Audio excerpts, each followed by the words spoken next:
তুমি অসীম, তুমি মহান, তুমি পৃথিবীর পালনকারী, তুমি প্রভু বিশ্বজামি। আমি তোমাকে খুঁজি, আমি তোমাকে দেখি, আমি তোমার প্রেমের কবিতা লিখি। আমি তোমাকে খুঁজি, আমি তোমাকে দেখি, আমি তোমার প্রেমের কবিতা লিখি। গড়েছ তুমি এই পৃথিবী জাহান, তুমি অসীম, তুমি মহান, তুমি পৃথিবীর পালনকারী, তুমি প্রভু বিশ্বজামি। আমি তোমাকে খুঁজি, আমি তোমাকে দেখি, আমি তোমার প্রেমের কবিতা লিখি। আমি তোমাকে খুঁজি, আমি তোমাকে দেখি, আমি তোমার প্রেমের কবিতা লিখি। এই পৃথিবীর পাড়ায় পাড়ায়, দূর আকাশের তারায় তারায়, এই পৃথিবীর পাড়ায় পাড়ায়, দূর আকাশের তারায় তারায়, আঁখি দুটি মর যায় হারিয়ে, হৃদয় ছড়ায় তার অনুভূতি। আমি তোমাকে খুঁজি, আমি তোমাকে দেখি, আমি তোমার প্রেমের কবিতা লিখি। আমি তোমাকে খুঁজি, আমি তোমাকে দেখি, আমি তোমার প্রেমের কবিতা লিখি। এই পৃথিবীর বিশালতা, ওই পাহাড়ের ঝর্ণা ধারা, এই পৃথিবীর বিশালতা, ওই পাহাড়ের ঝর্ণা ধারা, আমি তোমার পরিচয় পেয়ে পেয়ে, হৃদয় তোমার ছবি আঁকি। আমি তোমাকে খুঁজি, আমি তোমাকে দেখি, আমি তোমার প্রেমের কবিতা লিখি। গড়েছ তুমি এই পৃথিবী জাহান, তুমি অসীম, তুমি মহান, তুমি পৃথিবীর পালনকারী, তুমি প্রভু বিশ্বজামি। আমি তোমাকে খুঁজি, আমি তোমাকে দেখি, আমি তোমার প্রেমের কবিতা লিখি। আমি তোমাকে খুঁজি, আমি তোমাকে দেখি, আমি তোমার প্রেমের কবিতা লিখি। সাউন্ডটাকে এক জায়গায় করে রেখে দিন, মানে বারবার ডাউন করলে আপ ডাউন করলে অসুবিধা হবে। উপস্থিত আজকের এই সভার জনগণ কর্তৃক নির্বাচিত জগতম সভাপতি মহাশয়, তৎসঙ্গে উপস্থিত আজকের এই সভায় আগন্তুক ওলামায়ে দ্বীন, আমার সামনে বসে থাকা আমার স্নেহাশীষ ছোট ছোট ভাইরা, আমার বাপজিরা, পর্দার অন্তরালে পর্দা নসিনা আমার মা ও বোনেরা, সবাইকে আমার অন্তরের অন্তরস্থল থেকে আমার হৃদয়ের গহীন থেকে ইসলামিক সম্ভাষণে জানাই আসসালামু আলাইকুম ওয়া রাহমাতুল্লাহি ওয়া বারাকাতুহু। আপনাদের সকলের উপরে আল্লাহর শান্তি, আল্লাহর রহমত, আল্লাহর বরকত একত্রিতভাবে বর্ষিত হোক। সকলে বলুন আমিন।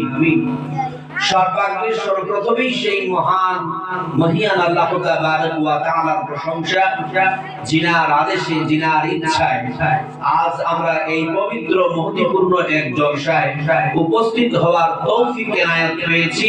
তাই সকলে একবার আপন অন্তর খুলে পড়ুন আলহামদুলিল্লাহ। তারপরে পরে আমাদের আখেরি নবী, আমাদের শেষ নবী জনাব রাসূলুল্লাহ সাল্লাল্লাহু আলাইহি ওয়াসাল্লামের প্রতি সহস্র শান্তির ধারা অবতীর্ণ হোক। আল্লাহুম্মা সাল্লি আলাইহি ওয়া আল্লাহুম্মা বারিক আলাইহি। ব্রাদার ইসলাম, আমি আমার আলোচনার শুরুতেই আপনাদের মাঝে পবিত্র কোরআনুল কারীম থেকে দুই জায়গা থেকে দুটি আয়াত তেলাওয়াত করেছি, দুটো হাদিস পেশ করেছি। ইনশাআল্লাহুল আজিজ, আল্লাহ পাক যদি আমাকে বলার তৌফিক এনায়েত করেন, পরিবেশ যদি নিয়ন্ত্রিত হয় বা নিয়ন্ত্রণ অবস্থায় থাকে, কোরআনের আয়াত এবং হাদিসকে সামনে রেখে আপনাদের মাঝে সংক্ষিপ্ত একটা আলোচনা, একটা সাবজেক্টের উপরে, একটা মওজুর উপরে, একটা বিষয়ের উপরে ছুড়ে দেব ইনশাআল্লাহ। আমার মুসলমান ভাইরা, আমি যেখানেই প্রোগ্রাম করি না কেন, আমার একটা নিজস্বতা আছে, আমার একটা নিজীয় খাসলাত বলতে পারেন, বৈশিষ্ট্য বলতে পারেন। সেটা হচ্ছে এই যে আমি শ্রোতাদের সঙ্গে কথোপকথনের আকারে বক্তব্য রাখি। কারণ আমি জানতে চাই, আমি যেখানে আলোচনাগুলো শুনে দিচ্ছি, আলোচনাগুলো করতেছি, শ্রোতারা তো আমার আলোচনা বুঝতে পারছে তো। ওই জন্য আমি শ্রোতাদের সঙ্গে কথোপকথনের আকারে, অর্থাৎ বাক্যালাপের আকারে আমি বক্তব্যগুলো রাখি। আমি বুঝতে পারতেছি না আপনাদের এখানকার লোকগুলো কি বাংলা বোঝেন তো? একটা জিনিস মাথায় রাখবেন, রাত যতটাই হোক না কেন, আপনি যেই জায়গায় বসে আছেন এটা এক রহমতির জায়গায় বসে আছেন। এই চতুর্দিক ঘিরে এই প্যান্ডেলের ছত্র ছায়াতলে আল্লাহ অগণিত রহমত আপনাদের উপরে বর্ষণ হচ্ছে। আল্লাহ পাক রব্বুল আলামিন নবী বলেন, ওয়া মাজতামা কওমুন ফি বাইতিন মিন বুয়ুতিল্লাহ। যখন কতগুলি মানুষ একসঙ্গে মিলিত হয়ে, একসঙ্গে জমায়েত হয়ে আল্লাহর ঘর সমূহের মধ্য থেকে কোন একটা ঘরে অবস্থান করে, অথবা কোন এক জায়গায় অবস্থান করে, কোন এক জায়গায় বসে কোরআন হাদিসের আলোচনা শ্রবণ করে, ইয়াতুলুনা কিতাবাল্লাহ, আল্লাহর কিতাব তেলাওয়াত করে, ওয়া ইয়াতাদারাসুনাহু বাইনাহুম, এবং একে অপরের মধ্যে কোরআন হাদিসের আলোচনা শ্রবণ করে, আল্লাহ পাকের নবী বলেন, ইল্লা নাযালাত আলাইহিমুস সাকিনাহ, আল্লাহর প্রশান্তি তাদের উপরে বর্ষিত হয়। জোরে বলুন সুবহানাল্লাহ। শুধু তাই নয়, ওয়া গাশিয়াতুহুমুর রাহমা, আল্লাহর অগণিত রহমত তাদের উপরে বর্ষিত হয়। ওয়া হাফাতুহুমুল মালাইকা, আল্লাহর অসংখ্য ফেরেশতা তাদেরকে চতুর্দিক থেকে বেষ্টন করে নেয়। ওয়া যাকারাহুমুল্লাহু ফী মান ইনদাহু, এবং আল্লাহ রব্বুল আলামিন সকল ফেরেশতাদের সামনে আপনাদেরকে নিয়ে গর্ব করেন আর অহংকার করেন। জোরে বলুন সুবহানাল্লাহ। আমার মুসলমান ভাই, বিশ্বাস করুন, যারা আপনারা এখানে বসে আছেন, আপনারা সকলেই আল্লাহর গর্বের কারণ। আল্লাহর কিসের কারণ? আল্লাহর গর্বের কারণ। একটা কথা মাথায় রাখবেন, আপনি যদি আপনার আমলের জোরে, আপনার কর্মের জোরে আল্লাহর গর্বের কারণ হয়ে যান, আল্লাহর অহংকারের কারণ হয়ে যান, তাহলে আপনার জীবনটা নিরালা হয়ে যাবে। কিন্তু যদি আপনি আপনার কর্মের বিনিময়ে, আপনার আমলের বিনিময়ে যদি আপনি আল্লাহর অভিশাপের কারণ হয়ে যান, আল্লাহর ভৎসনার কারণ হয়ে যান, আল্লাহর লানতের কারণ হয়ে যান, তাহলে আপনার জীবনের 12টা বেজে যাবে। যারা এই জায়গায় বসে আছেন, বিশ্বাস করুন আমার মুসলমান ভাইরা, আপনারা সকলেই আল্লাহর গর্বের কারণ।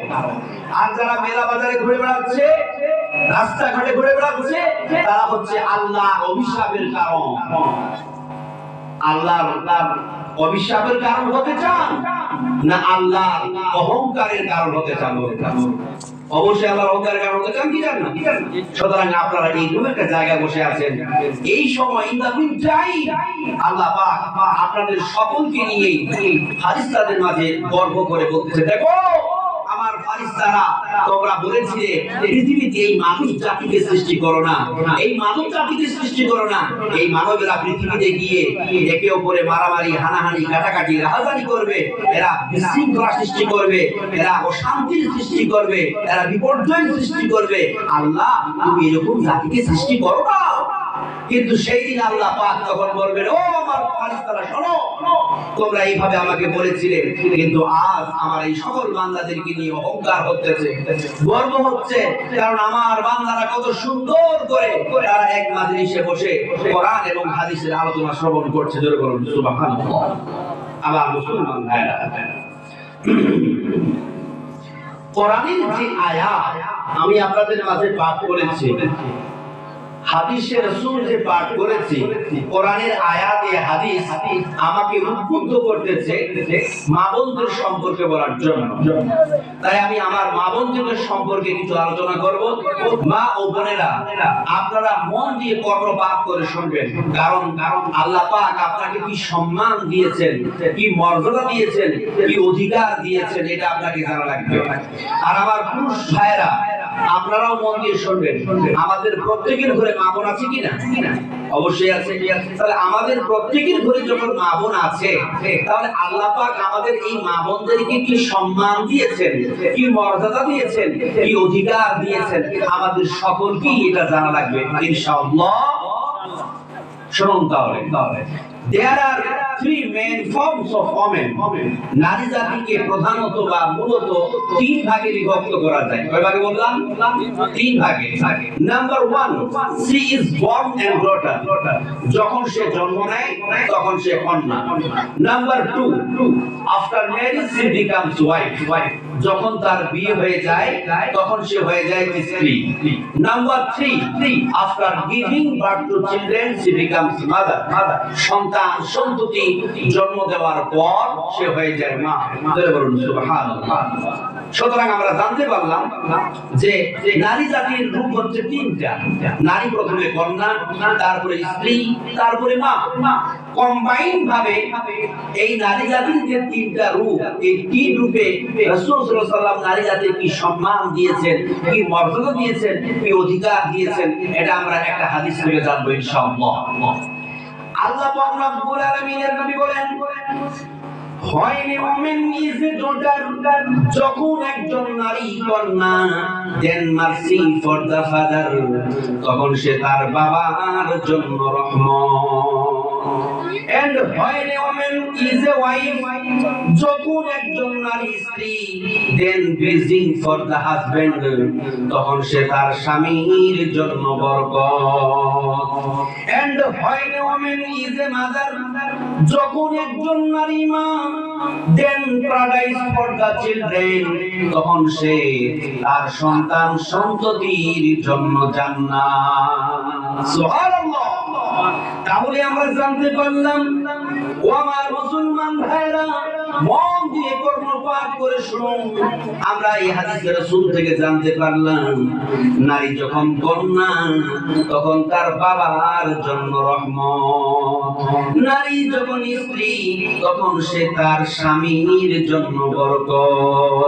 আর নারী যখন মা তখন সে তার সকল সন্তানের জন্য জান্নাত। সুবহানাল্লাহ। মনে হচ্ছে যে নারী পুরো ডিপার্টমেন্টটাকে নিয়ে বসে আছে। একটা প্রশ্ন করবো ভাই, এখানে যারা বসে আছেন মা নেই এমন কেউ আছেন কি? ধরুন মা নেই এমন কেউ আছে এখানে? হ্যাঁ? মা নেই এবং কেউ নেই। পৃথিবীতে যারা আমরা আছি সকলেরই মা আছে, মানে মায়ের গর্ভ থেকে আমাদের জন্ম, তাই তো? আপনি কি জানেন নারী জাতির কত সম্মান আল্লাহ দিয়েছেন? আল্লাহ রাব্বুল আলামিনের নবী বলেন, ফাইনাল জান্নাতা তাহতা আকদামিল উম্মাহাত, নিশ্চয়ই আমি তোমার জান্নাতকে তোমার মায়ের দু পায়ের নিচে সাজিয়েছি। জোরে বলুন সুবহানাল্লাহ। আমার মুসলমান ভাইরা, আপনারা বলুন, মা কিসের জাত? পুরুষের জাত না নারীর জাত? অবশ্যই মা নারীর জাত।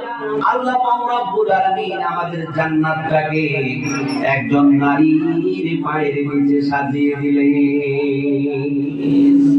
আমরা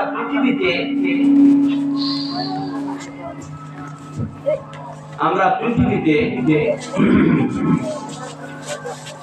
আমাদের কমিয়ে দিন, একদম আওয়াজ করে দিন তো, হালকা করো, বুঝতে পারছি লোকজন নাই তো, আমি আস্তে আস্তে বলবো, আলোচনা হবে না। শোনো, আল্লাহ পাক এই মানুষ জাতিকে তিন পদ্ধতিতে সৃষ্টি করেছেন। কয় পদ্ধতি বললাম? তিন পদ্ধতি।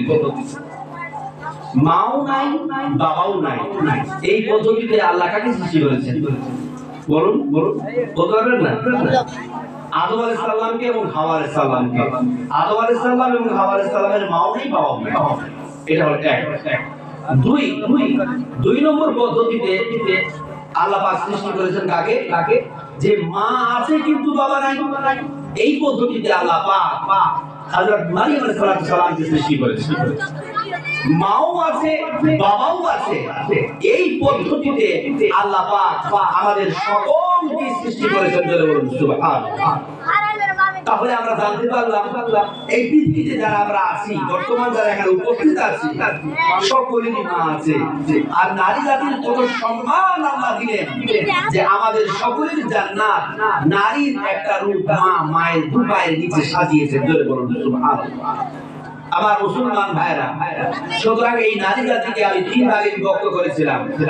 নারী প্রথমে কন্যা, তারপরে স্ত্রী, তারপরে মা। আমরা প্রথমে জানবো নারী যখন কন্যা তখন তার কি সম্মান, তখন তার কি মর্যাদা, তখন তার কি ফজিলত, এটা আমরা জানবো।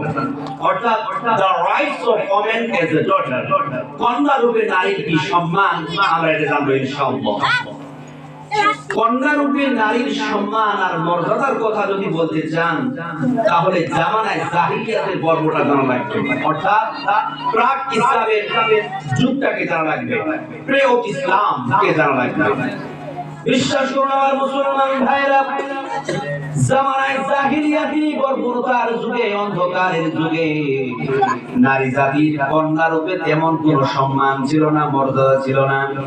আল্লাহ পাক পবিত্র কোরআনে বলেন, ইদা বুশিরা আহাদুহুম বিল উনসা যাল্লা ওয়াজহুহু মুসওয়াদ্দা ওয়া হুয়া কাযীম। যখন তাদেরকে কন্যা সন্তানের সুসংবাদ দেওয়া হতো, কন্যা সন্তানের সুসংবাদ যখন তাদের দেওয়া হতো, তখন তাদের চেহারাটা মলিন হয়ে যেত, কালো হয়ে যেত। ওয়া হুয়া কাযীম, এবং তারা দুঃখে ভারাক্রান্ত হয়ে যেত। জোরে বলুন সুবহানাল্লাহ। কি নিকৃষ্ট সোচ, কি একটা বাজে মেন্টালিটি, কি খারাপ একটা চিন্তা। অথচ আল্লাহ রাসূল বললেন, আমি তোমাদেরকে যে কন্যা দান করেছি, এই মেয়ে দান করলাম, এটা তোমাদের জন্য রহমত স্বরূপ দান করেছি। আর তোমরা এটাকে রহমত নয়, বরং তোমরা এটাকে অভিশাপ মনে করো। এটা কি করে সম্ভব? কন্যা আমাদেরকে আল্লাহ পাক দিলেন রহমত স্বরূপ। আমরা এটা কি মনে করলাম? আমরা মনে করলাম এটা অভিশাপের কারণ, এটা আমাদের বদসলার কারণ, এটা আমাদের লানতের কারণ। আমার মুসলমান ভাইরা, জামানায় জাহেলিয়াতে কন্যাদের সম্পর্ক সাথে কিরূপ আচরণ করা হতো, কিরূপ ব্যবহার করা হতো, এর একটা দৃষ্টান্ত, একটা ঘটনার মাধ্যম দিয়ে আপনাদের দিতে চাই। আপনারা শুনবেন তো মন দিয়ে? শুনবেন তো? আপনি যে কয়জন শুনবেন মন দিয়ে? বানু তামিম গোত্রের এক লোক ইসলাম কবুল করার পর রাসূল সাল্লাল্লাহু আলাইহি ওয়াসাল্লামের কাছে এসে কান্না করতেছে। রাসূল সাল্লাল্লাহু আলাইহি ওয়াসাল্লাম বলেন, কেন কান্না করতেছো? ইসলাম কবুল করার কারণে আল্লাহ পাক তোমার বিগত জীবনের সমস্ত গুনাহ মাফ করে দিয়েছে, তোমার কান্না করার কোনো প্রয়োজন নাই, তুমি কান্না করো না। লোকটা তখন বলছে, ইয়া রাসূলুল্লাহ, আল্লাহ পাক রব্বুল আলামিন আমার জীবনের সমস্ত গুনাহ maaf করে দিতে পারে, কিন্তু আমার জীবনের একটা গুনাহ হয়তো আল্লাহ পাক রব্বুল আলামিন ক্ষমা করবেন না। আল্লাহ রাসূল বলেন, এমন কি গুনাহ করেছো যে গুনাহ তোমার আল্লাহ পাক রব্বুল আলামিন maaf করতে পারবে না? এমন কি গুনাহ করেছো বলো। তখন লোকটা বলতে লাগলো, ইয়া রাসূলুল্লাহ, ইয়া হাবিবাল্লাহি, আমার স্ত্রী ছিল আর আমার স্ত্রীর গর্ভে সন্তান ছিল, আর আমার ব্যবসা সূত্রে বাইরে যাওয়ার কারণে উপস্থিত হলো। তখন আমি আমার স্ত্রীকে ডেকে বললাম, ও আমার স্ত্রী, ওর ডাকে শোনো, ব্যবসা করার জন্য বাইরে যাচ্ছি, তোমার যদি গর্ভপাত হয়ে যায়, সন্তান জন্ম হয়ে যায়, তাহলে তুমি একটা কাজ করবা, তোমার সন্তান যদি ছেলে হয় তাহলে রেখে দিবা, আর তোমার সন্তান যদি মেয়ে হয় তাহলে মেরে ফেলবা। এরকম একটা জঘন্য আদেশ করে আমি চলে গেলাম ব্যবসা করার জন্য। বহুদিন পর ব্যবসা থেকে ফিরলাম। ব্যবসা থেকে ফেরার পরে আমি চেয়ারের উপরে বসেছিলাম, আর দেখলাম হঠাৎ করে একটা ছোট্ট মেয়ে, তাদের মতো ফুটফুটে চেহারা, আমার চোখের সামনে এদিক থেকে ওদিক আর ওদিক থেকে এদিক দৌড়াদৌড়ি করতেছে। আমি তখন বললাম, ও আমার স্ত্রী, শোনো, এই মেয়েটাকে, এই মেয়েটাকে তো আমি চিনতে পারলাম না, এটা কি? তখন আমার স্ত্রী চোখের জল ভাসিয়ে দিয়ে বলে, ও আমার প্রাণের স্বামী, এটা অন্য কোনো মেয়ে নয়, বরং এটা তোমারই মেয়ে। লোকটা তখন বলতে লাগলো, তোমার কি মনে ছিল না যখন ব্যবসা করার জন্য আমি বাইরে গেছিলাম, তোমাকে কি আদেশ করে গেছিলাম, তোমার কি মনে নেই? ওই স্ত্রী বলতে লাগলো, ও আমার প্রাণের স্বামী, তোমার সমস্ত আমার আদেশ মনে ছিল, কিন্তু কি করব, যখন আমি সন্তান জন্ম দিলাম, সন্তান যখন ভূমিষ্ঠ করলাম, দেখলাম সন্তান মেয়ে হয়েছে, আমার এই দুই চোখ যখন আমার মেয়ের উপরে পড়লো, আমার মেয়ের প্রতি মায়া, মমতা, ভালোবাসার বারবার এমন ভাবে উঠলে উঠলো যে আমি আর আমার মেয়েকে মারতে পারলাম না। তোমার ভয়ে আমি আমার মেয়েকে দূর সম্পর্কের আত্মীয়র বাড়িতে লালন পালন করার জন্য রেখে দিয়েছিলাম। আজ যখন মেয়েটি বড় হয়েছে, তাই নিয়ে এসেছি। আজ বড় হয় তুমি আর তোমার মেয়েকে মারতে পারবে না। লোকটা বলছে, ইয়া রাসূলুল্লাহ, যখন আমি আমার স্ত্রীর মুখ থেকে এই কথা শুনলাম, শোনার পরে আমি আরো একটা জঘন্য ইরাদা নিয়ে আসলাম মনের মধ্যে। আমার স্ত্রীকে তখন বললাম, ও স্ত্রী, ঠিক আছে, অনেক দিন পর যখন আমার মেয়ের সঙ্গে আমার সাক্ষাৎ হলো, আমার কন্যার সঙ্গে যখন আমার দেখা হলো, আমার কন্যাটিকে, আমার মেয়েটিকে সুন্দর করে সাজিয়ে দাও, একটু আত্মীয়র বাড়ি থেকে আমার মেয়েটাকে ঘুরিয়ে নিয়ে আসি। মেয়েটাকে নিয়ে বিশাল এক জঙ্গল পার করে মরুভূমির এক নির্জন এলাকায় গিয়ে পৌঁছালাম। পৌঁছানোর পর আমি আমার থলির মধ্য থেকে মাটি খোঁড়ার একটা যন্ত্র বের করলাম। মাটি খোঁড়ার যন্ত্র বের করে মাটি খুঁড়তে লাগলাম। যখন আমি মাটি খুঁড়তেছিলাম আর ওই ধুলগুলো আমার দাড়িতে এসে লাগছিল, আমার মেয়ে দৌড়ি এসে দাড়ি থেকে ধুল ঝুড়ে দিয়ে বলে, আব্বা, তুমি এই কষ্ট কেন করতেছো আমি বুঝতে পারলাম না। লোকটা বলছে, ইয়া রাসূলুল্লাহ, আমি আমার মেয়ের জন্য কবর করছি, কিন্তু আমার মেয়ে বুঝতে পারে না। গর্তটা যখন খনন করা হয়ে গেল, গর্ত যখন কমপ্লিট করে দিলাম, কমপ্লিট যখন হয়ে গেল, আমি আমার মেয়েটাকে ডাক দিয়ে বললাম, ও মেয়ে একটু এদিকে আসো, গর্তটা দেখো তো কেমন খোঁড়া হয়েছে। আমার মেয়ে গর্তটার দিকে হুমড়ি কেটে দেখে বলছে, আব্বা গর্তটা তো খুব সুন্দর খোঁড়া হয়েছে। আর আমি পিছন দিক থেকে ঈশ্বর পাষাণ হৃদয়ের মতো আমি আমার মেয়েকে ধাক্কা মেরে গর্তের মধ্যে ফেলিয়ে দিলাম। আমার মেয়েটা হুমড়ি কেটে গর্তের মধ্যে পড়ে গেল। যখনই গর্তের মধ্যে পড়ে গেল, মেয়ে তো বুঝতে পেরেছে বাবা তো আমাকে ঘোরার জন্য নিয়ে আসে নাই, বরং বাবা আমাকে মারার জন্য নিয়ে এসেছে। সে তখন আকুতি মিনতি করে হাউ করে কান্না করতে লেগেছে আর বলতে লেগেছে, আব্বা তুমি আমারে মেরো না, মরণ দেখে বড় ভয় লাগে, তুমি আমারে বাঁচতে দাও। আব্বা দুনিয়াতে তোমাকে কোনোদিন আব্বা বলে পরিচয় দেব না, বাবা বলে পরিচয় দেব না, তোমার চোখের সামনে কোনোদিন আসবো না, তোমাকে এই চেহারাটা পর্যন্ত দেখাবো না, শুধুমাত্র আমাকে তুমি বাঁচতে দাও। লোকটা বলে, ইয়া রাসূলুল্লাহ আমার মেয়ের চোখের জলে আমার হৃদয় ভিজলো না। তখন আমি প্রকাণ্ড একটা পাথর নিয়ে আমার মেয়ের বক্ষ দেশকে লক্ষ্য করে, আমার মেয়ের বুকটাকে লক্ষ্য করে ছুড়ে দিলাম। আর ওই পাথরটা গিয়ে আমার মেয়ের বুকে লাগলো, আর আমার মেয়ের বুক থেকে রক্ত ফিনকি মেরে বেরিয়ে আমার জামাই এসে পড়লো। আর আমার মেয়েটা আব্বা বলে চিরদিনের জন্য এই পৃথিবী ছেড়ে চলে গেল। জোরে বলুন সুবহানাল্লাহ। লোকটা বলে, ইয়া রাসূলুল্লাহ এখনো যেন আমার ওই আব্বা শব্দটি আমার কানে বাজে। আল্লাহ পাক আমার জীবনের সমস্ত গুনাহ মাফ করে দিতে পারে, আল্লাহ পাক আমার জীবনের সমস্ত পাপ মাফ করে দিতে পারে, কিন্তু আল্লাহ বোধহয় আমার জীবনের এই গুনাহটাকে ক্ষমা করবে না। হাদিস শরীফে এসেছে রাসূল সাল্লাল্লাহু আলাইহি সাল্লাম যখন লোকটির এই কথাগুলো শুনতেছিলেন, তখন তার চোখ দিয়ে জল বয়ে দাড়ি ভিজে জামায় পড়লো আর বলল, আরে মানুষও কি পারে এত নিকৃষ্ট কাজ করতে? চিন্তা করুন আমার মুসলমান ভাইরা, এইভাবে জামানায় জাহিলিয়াতে বর্বরতার যুগে, অন্ধকারের যুগে কন্যা সন্তানকে জীবন্ত পুঁতে দেওয়া হতো, জীবন্ত মেরে দেওয়া হতো। তাই তো আল্লাহ পাক বলেছেন, ওয়াইদাল মাউদাতু সুইলাত বিআইয়ি যামবিন কুতিলাত। জীবন্ত কবরস্থ কন্যা সন্তানকে সেই দিন জিজ্ঞাসা করা হবে, কোন অপরাধের কারণে, কিসের কারণে তোমরা তোমাদের কন্যাদেরকে এভাবে হত্যা করেছো। কিন্তু সেই দিন এই নিষ্ঠুর পাষাণ হৃদয়ের মানুষদের কাছে কোনো জবাব থাকবে না, এরা লাজবাব হয়ে যাবে, এরা নটুক হয়ে যাবে, এদের কাছে কোনো জবাব থাকবে না। আমার মুসলমান ভাইরা, এভাবে কন্যাদেরকে জামানায় জাহিলিয়াতে বর্বরতার যুগে মেরে ফেলা হতো। জামানায় জাহিলিয়াতে যখন এভাবে কন্যাদেরকে মেরে দেওয়া হতো, সেই সময় ইসলাম যখন আসলো, ইসলাম আসার পরে কন্যাদেরকে বেঁচে থাকার অধিকার ফিরিয়ে দিয়ে আল্লাহ পাক বলেন, ওয়ালা তাকতুলু আওলাদাকুম খাশিয়াতা ইমলাক।